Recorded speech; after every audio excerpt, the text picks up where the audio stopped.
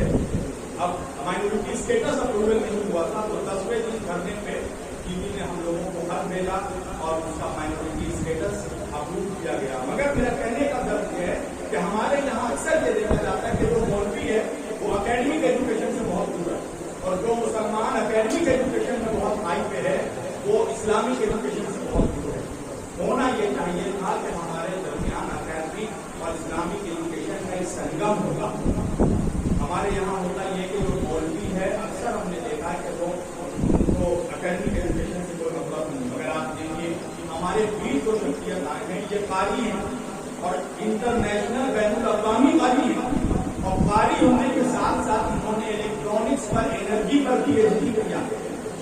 یعنی قاری بھی ہیں ساتھ ساتھ ڈاکٹر بھی ہیں. جب نظام تعلیم ایسا ہوگا تو ہماری دنیا بھی کامیاب ہوگی بچوں کی اور آخرت بھی کامیاب ہوگی. بہرحال میں جناب ڈاکٹر غالب صاحب کبیر صاحب کو آواز دے رہا ہوں اس کے انتظار کے خلاف ہوگی جو بہتر تیری کمان میں ہے کسی کی آنکھ میں جادو تیری زبان میں ہے. سنا ہے بولے تو باتوں سے بھول پڑتے ہیں یہ بات ہے تو بات کر کے دیکھتے ہیں. اور اب یہ کلام اللہ کی تلاوت کریں گے. میں نے دیکھا ماشاء اللہ کبھی ناز رسول خبر لوگوں نے پڑھا تو آپ لوگوں نے بہترین انداز میں ان کو داد دیا تحسین اور دینا بھی چاہیے کہ وہ اللہ کی مدد کر رہے ہیں نبی کی شان بیان کر رہے ہیں. مگر آپ سوچیے کہ جب بندوں کے کلام کا یہ اثر ہے تو اللہ کے کلام کا کیا اثر ہے. لہٰذا جب یہ قرآن کی آیتیں اور سنائے تو قرآن بھی دیوانوں کی طرح توڑ کر سننا چاہیے کہ یہ محفل روحانی بھی لگے اور قرآنی بھی لگے. آپ کی بات سبحان اللہ الحمدللہ اور نعرہ تکبیر کی صدا جاری رہے. مائک پر جناب قاری صاحب کبیر صاحب واخر دعوانا الحمدللہ. بسم اللہ الرحمن الرحیم.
كذبت قبلهم قوم نوح والأحزاب من بعدهم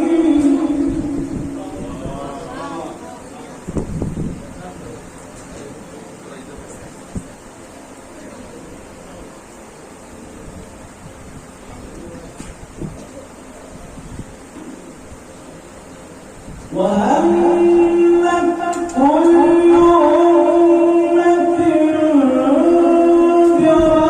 برسولهم ليأخذوه وجادلوا بالباطل ليدحضوا به الحق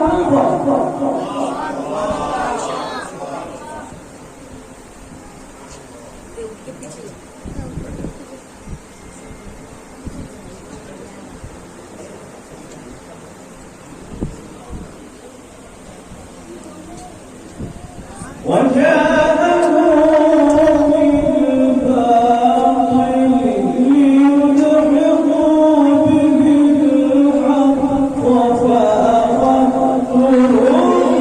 فكيف كان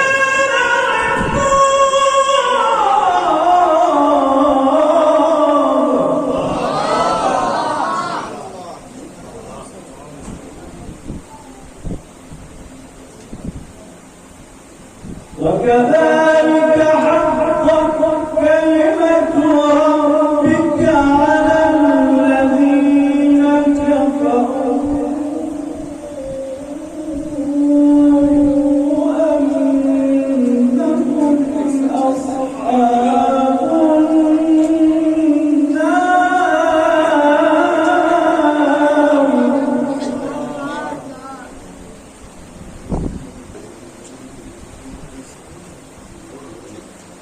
الذين يحملون العرش ومن حوله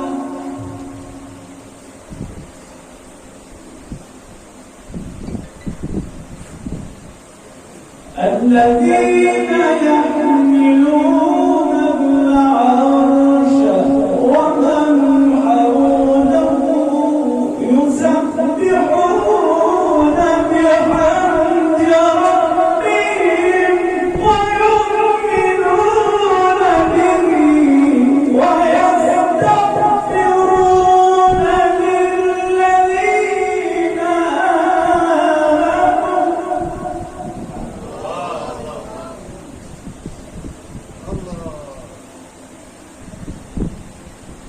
ربنا وسعت كل شيء رحمة وعلما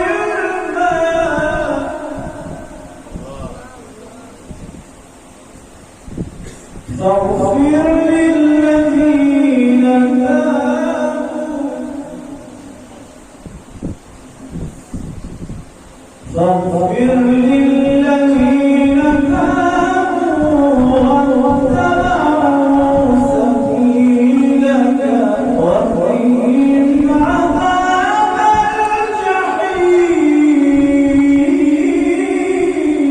الجحيم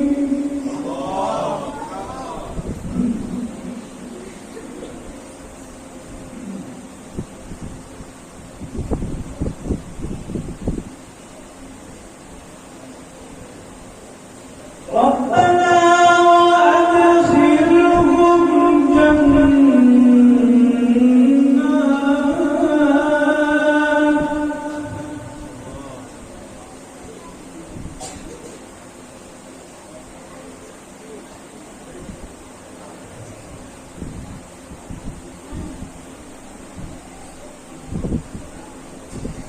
ربنا وأدخلهم جنات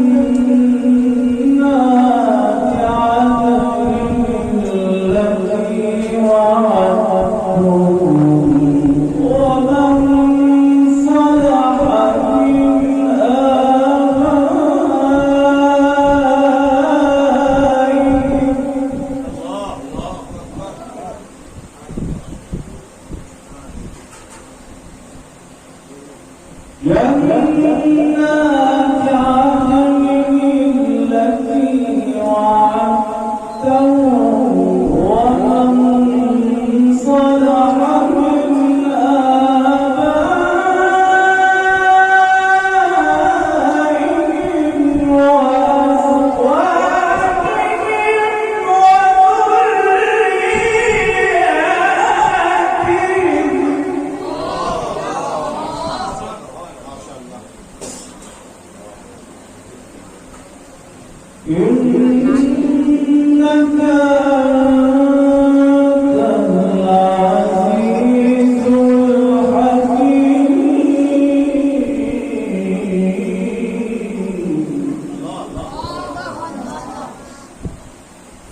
رضوی صاحب ہیں، ان کے ذریعے سے قاری صاحب آتے ہیں اور ہم رضوی صاحب سے کہتے ہیں کہ ذرا مجھے بھی موقع دیا جائے، یہ موقع دیتے ہیں اور اللہ کی نور کو یہاں پیش کیا جاتا ہے، قاری صاحب پیش کرتے ہیں، پولیس کو بہت بڑھ گیا اور مطالبہ نہیں کیا جائے، ان کے اخراجات بہت زیادہ ہوئے ہیں اس میں، اس لیے اگر 10 منٹ پڑھا جائے۔ میں دنیا کے سب سے بڑے قاری قاری عبدالباسط صاحب، ان سے میری ملاقات ہے الحمدللہ۔ قاری عبدالباسط دنیا کے سب سے بڑے الحمدللہ میری ملاقات امام حرم عبداللہ بن زبیر صاحب سے ہے، جنہوں نے میری طرف کو سن کر مجھے کرے، لیکن میرا انداز ایسا نہیں ہے کہ کسی بڑے آدمی کے پیچھے پیچھے دوڑوں گا، یہ میرا اپنا ضمیر ہے، کہہ دیتا ہوں اگر ہوا چاہتے ہو کہ پیچھا نہیں ہوگا، یہ گواہ میرے علاقے کے لوگ ہیں، بڑے بڑے لوگ ہیں۔ اور میری ملاقات 4 ہندوستان کے وزیر اعظم سے ہوئی، چندر شیکھر اور مولانا دیسائی اور بھی دیو گوڑا، تمام لوگوں کے ساتھ میرا پروگرام ہوا۔ میرا پروگرام الحمدللہ ہندوستان کے صدر جناب انتقال کر گئے پرنب مکھرجی، ان کے ساتھ بھی میرا پروگرام ہوا۔ ممتا بنرجی کو کچھ نہیں تھے اتنا، لیکن ہم کسی کے ساتھ چپکے نہیں، یہ میرے لیے وقار کا مسئلہ ہے کہ ہم کسی کے آگے گریں نہیں، اگر وقار کے ساتھ وہ کام ہوتا ہے تو بہت ٹھیک ہے۔ ابھی کل میں یہ بات نظام الدین صاحب سے آئے تھے یا کسی ضرورت میں پھنس گئے ہوں یا باہر ہوں گے، گزارش تشریف لائے، میں سب سے محبت کرتا ہوں، میں مدرسہ چلاتا ہوں، اس لیے میری پارٹی کو ہی، میری پارٹی ایک ہے لا الہ الا اللہ، اس میں کوئی بھی آ جائے، کالا جھنڈا والا، پیلا جھنڈا والا، لال جھنڈا والا، ہرا جھنڈا والا، ہم کو اس سے لینا دینا نہیں ہے۔ میں مدرسہ چلاتا ہوں، ادارہ سب کا ہوتا ہے اور سب ایک ہی شب کے لیے، جیسے شبیر واسی صاحب نے کہا لا الہ الا اللہ۔ أعوذ بالله من الشيطان الرجيم،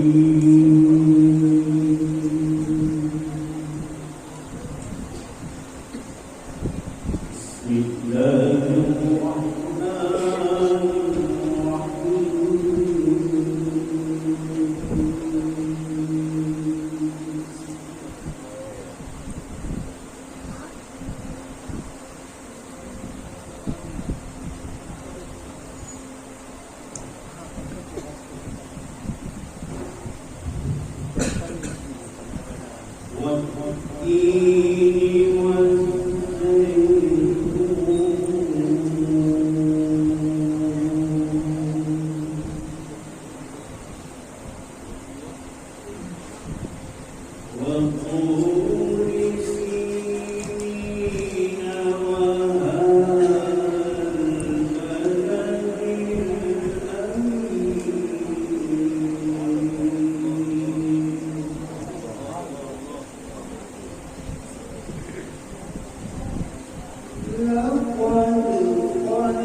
بڑی دور دور سے لوگ آئے ہیں ہمارے ارشاد صاحب کی تشریف لانا ہے اردو سے ان کے بات پہ نظر کریں. سنو یہ سپنے کی ہے بات میں طیبہ پہنچا تھا کل رات انڈیا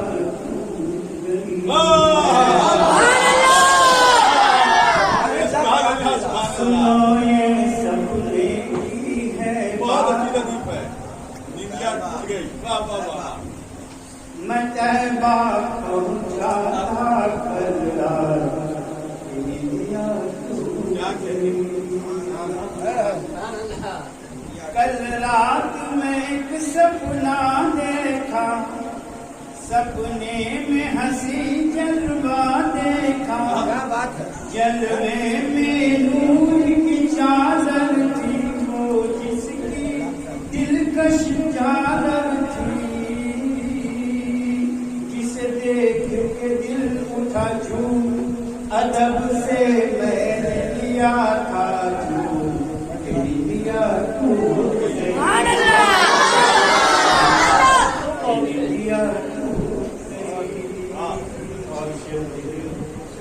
پھر دیکھی چھاؤں کھجوروں کی جیسے ہو قطارے وہاں پر بیٹھے تھے وہ جن کی نورانی چہرے تھے اللہ کی اطاعت کرتے تھے قرآن کی تلاوت کرتے تھے کہ میرا جال اٹھا ارمان کہ سوچا میں بھی پڑھوں قرآن کہ لیا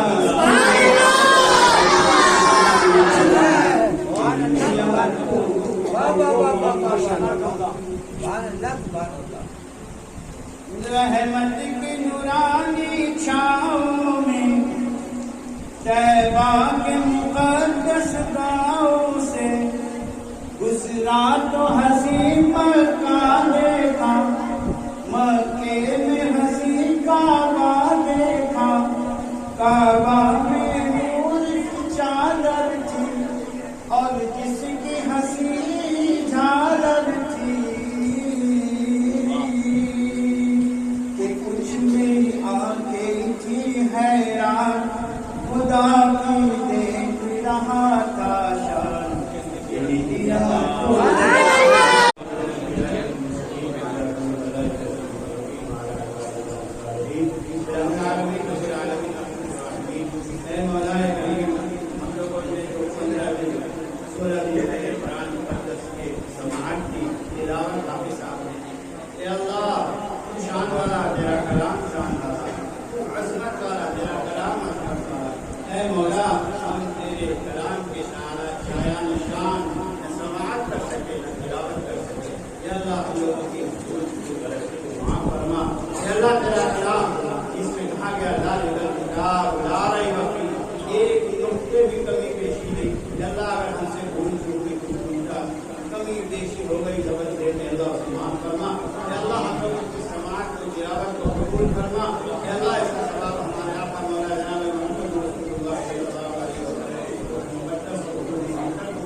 تمام صحابہ تابعین تبع تابعین رضوان اللہ تعالی علیہم اجمعین اولیاء اللہ قطب ابدال تمام یا اللہ اس کا ثواب کسی بھی زیانت اور اسلام سے جتنی بھی مومنین مومنات مرد عورت جوان بڑے ثواب عطا فرما سب کے چھوٹے بڑے گناہوں کو معاف فرما یا اللہ ہمارے ماں باپ کی بخشش فرما ہمارے بھائی بہنوں کی بخشش فرما ہمارے پڑوس کی بخشش فرما یا اللہ ہر فتنے سے ہم سب کی حفاظت فرما ان تینوں فتنوں سے جادوگروں کی جادوگری سے شریروں کی شر سے یا اللہ ہم سب کی تمام مومنین مومنات کی حفاظت فرما اے اللہ ہمارے لیے دین اسلام کا دروازہ اے اللہ ہمیشہ کھلا رہے